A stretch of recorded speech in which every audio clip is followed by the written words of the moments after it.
Bienvenidos a Consejo Económico. El día de hoy vamos a tratar el tema de la informalidad en nuestro país y para eso nos acompaña el profesor Carlos González de la Universidad San Ignacio de Loyola. Profesor, ¿la informalidad qué porcentaje de la economía comprende? Buen día, Augusto. En realidad, la informalidad en nuestro país representa más del 70% del mercado laboral. Y esto se debe fundamentalmente a que el principal problema que tiene es estructural. ¿Qué significa estructural? Cuando son problemas que no son resueltos durante mucho tiempo, se convierten en problemas estructurales.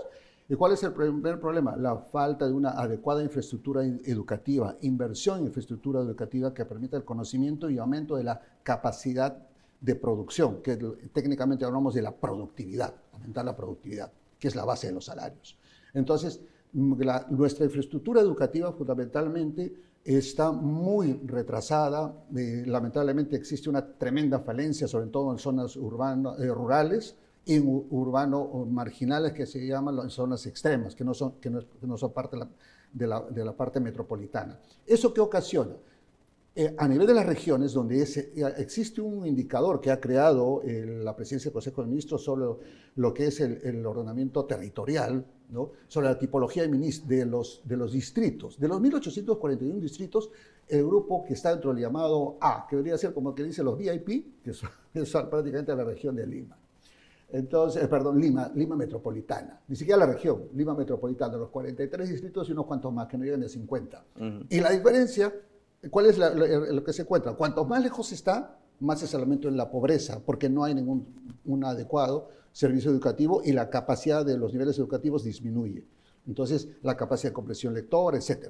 Entonces, ese es un primer punto. El segundo punto es la estructura productiva. Se han hecho tantos ensayos, los gobiernos tratan de ensayar una medida, otra medida para generar empleo, pero siguen buscando empleos, promoviendo políticas de empleo que son proindustriales, cuando no se buscan industriales y sin ningún norte.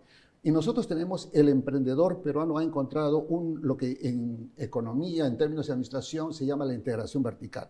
¿Qué significa la integración vertical?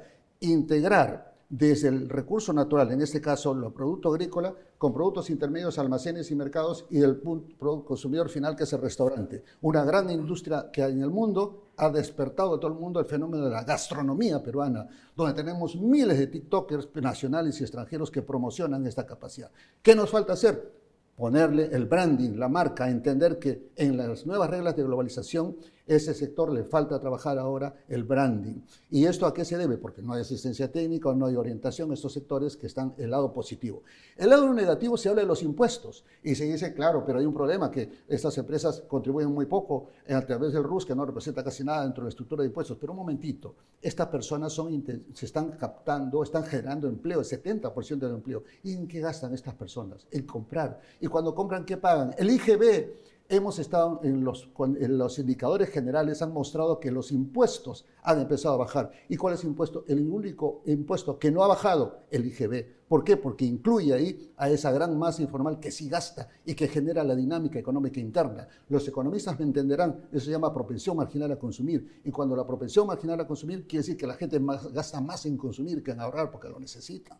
¿Y eso qué genera? Dinámica económica. Y ese es el gran milagro económico. Eso es lo que nos mantiene a flote. Exacto. Ese es justamente porque en 2008 no caímos en negativo. Todos los países cayeron en negativo. Perú no, a pesar de todo. Cayó sí, pero no caímos en negativo. En la actualidad tampoco caemos en negativo por esa fuerza motora que tenemos, que es lo que en algún momento se llamó el de Franklin Delano Roosevelt, lo llamó el hombre invisible. Ahora hablemos de otra manera, de repente, los héroes y heroínas que saben cada día a vender un emoliente calientito con su pan con palta, con pan con huevo, etc. O aquel que se agencia del mil oficios. Esa fuerza motora es la que está generando la dinámica para que nuestro PBI no caiga. Y no podemos canalizar toda esta buena energía del emprendedor peruano hacia un sistema formal que poco a poco se vaya integrando y que genere otra dinámica en nuestra economía?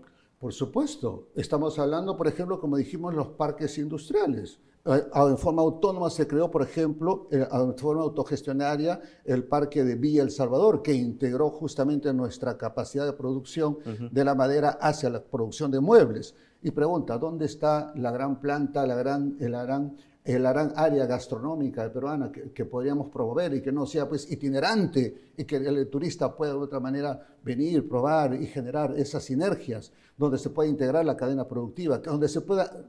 Paréntesis, el año 2000 tuve la oportunidad de escuchar al presidente de Prompex de Chile. Y él le decía un aspecto importante: los peruanos tienen demasiados productos, nosotros no lo tenemos. Yo quería en su lugar, seleccionaría los 10 mejores y ubicaría dónde está la potencialidad. Y le voy a decir dónde está la potencialidad. En el año 2000, ustedes no se han dado cuenta dónde está la potencialidad, la gastronomía peruana. ¿Cuál es el problema? No tienen industria. Pero si ustedes no lo hacen, nosotros lo vamos a hacer. Y eso es lo que está pasando. Muchas gracias, profesor, por este consejo económico. Y con ustedes será hasta la próxima. Gracias.